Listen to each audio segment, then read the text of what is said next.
நாடாளுமன்ற உறுப்பினர் ஜெயவர்தன் பேசி வரும் காட்சிகளை பார்க்கிறோம். Of 2% on the superage that has replaced the wealth tax, I would like to mention here that this decision taken by the union government has shifted the fiscal resource from the state to the center. It is a direct encroachment by the union government to reduce the fiscal capacity of the state.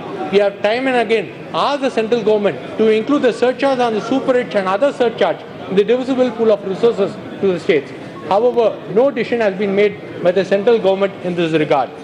Sir, with regards to the action of the central government, which is against the will of the people of Tamil Nadu, as well as an incorrect decision of the central government, I would like to mention here about the Steel Authority of India's decision to privatize Salem Steel Plant. The public sector undertakings are capable of performing better provided they are given the right support and direction in a dynamic economic scenario. Rather than the central government examining and studying thoroughly the reasons for the Salem Steel Plant recent losses, the central government's act of resorting to privatization is totally against the will of the government and the people of our Tamil Nadu. My second part of my speech is on the issues where the central government should have intervened in the issue of the state, but it had not done so. In this regard, I would like to mention here about the shortage in the disbursement of shares in the central tax from 1996-97 to 2014-15. In the Comptroller and Auditor General's report on complaints of fiscal responsibility and the Budget Management Act 2003, it has been indicated that during the certification of the net proceeds by the CAG, based on the recommendation of the Successive Finance Commission, it was noticed during the period 1996-97 to 2014-15, an aggregated amount of rupees 81,647.70 crores was short devolved to the states.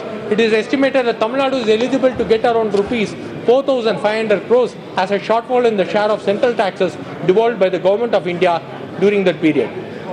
So, a pertinent question arises here whether it is not obligatory on the part of the union government to divulge shortfalls in the share of central taxes devolved to the states. However, no action has been made in this regard by the central government. Now, on the issue of 14th Finance Commission, I would like to mention here that the 14th Finance Commission has recommended an increase of 10% in the vertical devolution from 32% to 42% to the states.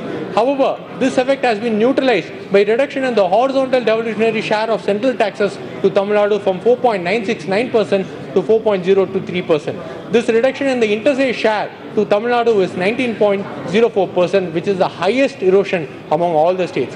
Further, year after year, the actual release of share in the central tax to Tamil Nadu fell short of the estimates in the 14th Finance Commission recommendation period. This, coupled along with the unscientific formula adopted by the Commission, had penalized the state of our Tamil Nadu for its achievement in better economic development and population control. Our Tamil Nadu government had urged the central government to provide an annual special grant of rupees 2,000 crores in each of the remaining years of the 14th Finance Commission period to Tamil Nadu, either as a grant available through Niti Aayog or as a special allocation. However, sir, no progress has been made in this regard by the union government. With regards to the 15th Finance Commission, the term of reference contains certain clauses that are likely to have an adverse impact on the fiscal transfer to the states of Tamil Nadu. There is a growing discontent among the people of Tamil Nadu on the unfair treatment meted out by Successive Finance Commission to Tamil Nadu. Concerns are now being raised by the people of all political and academic hues in the mainstream as well as in the social media that the resources from our state of Tamil Nadu are unjustly being transferred to other states through the mechanism of Finance Commission, causing a drag on the ability to go further and impeding the efforts of the state government towards fulfilling the growing aspirations of the people. The growing disparity in the fiscal transfer does not augur well for the country and could, in fact, undermine the strength of our Indian Union. With regards to the grant and aids released to the state government by the union government, I would like to mention here that the grant and aid released to the Tamil Nadu by the union government in 2017-18 compared to 2016-17 has witnessed a 3% negative growth. On the contrary, sir, the union government has provided a substantial grant and aid to other states, that is 56% for Maharashtra, 119% for Uttar Pradesh. We are unable to understand the disparity meted out against us, sir. Coming to the issue of GST, Tamil Nadu had concerns about the impact of GST on the fiscal autonomy of the states and the huge permanent revenue losses it is likely to cause to a manufacturing and a net exporting state like Tamil Nadu. as feared by us, there is a significant shortfall in the settlement of amount due to the Tamil Nadu in the new goods and service tax system. A large amount of IGST remains unsettled even after the second provisional settlement of rupees 50,000 crores made on 27 June 2018. I wish to state that by a rough estimate, our state will receive over rupees 5,604 crores of additional revenue if the unsettled IGST credit is apportioned to the state. It has been urged that an on-account payment may be made for the entire balance of the unsettled IGST by using a formula such as the protected revenue of each state or the GST collection. Otherwise, the amount of unsettled IGST will continue to increase and will undermine the whole structure of the GST. Sir, nothing took more than an hour. Yes. Sir, with regards to the disaster management by the central government, it has always fallen short in providing a helping hand to the state. Take for instance the severe flood in Tamil Nadu during November 2015. Special assistance of rupees 25,914 crores was sought as a disaster relief assistance from the centre. However, the fund allocated by the central government was only few hundred crores. During December of 2016, severe cyclonic storms Varda hit the northern district of Tamil Nadu, leaving unprecedented damage to infrastructure and property. And disaster assistance sought was rupees 22,573 crores. However, only few hundred crores was allocated by the central government. Severe drought situation that prevailed in Tamil Nadu during 2016, rupees 39,565 crores was sought from NDRF funds, whereas only few hundred crores was released by the central government.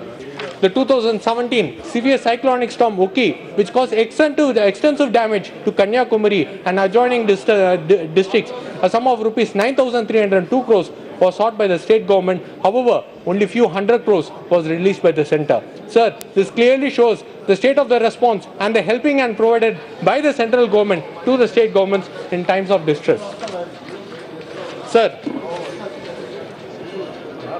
with regards to the central government affairs with the nation worldwide, I would like to mention here that our Honorable Prime Minister has travelled to several nations worldwide, establishing friendly ties with far-flung nations. Even our Honorable External Affairs Minister had quoted, and I quote, "In the last 4 years, the prestige of India in the eyes of the world has reached such heights that today, when India speaks, the world listens." Sir, but the central government has not taken cognizance of the pathetic situation right here in our Indian Ocean. It is a deep concern for our entire country about the unabated apprehension and killing of our innocent Indian fishermen from Tamil Nadu by the Sri Lankan Navy while carrying out fishing in the Park Bay area. It has been the repeated request by the government of Tamil Nadu and several members of parliament to send a firm, unequivocal, unambiguous message to the Sri Lankan government that such inhuman, hostile activities should be stopped henceforth. Has the central government taken measures to restore the Kachativu island, which was unilaterally ceded to Sri Lanka as part of the ill-advised Indo-Sri Lankan Agreement of 1974 and 1976, which lacks constitutional and legal sanctity?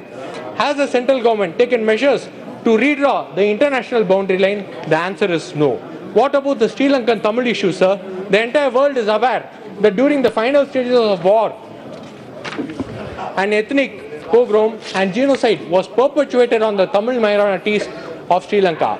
We have repeatedly asked the central government to sponsor a resolution in the United Nations condemning the genocide of Tamils in Sri Lanka and hold all those responsible for it accountable. Further, the resolution should also demand a referendum among the Tamils in Sri Lanka for the formation of a separate Tamileelam.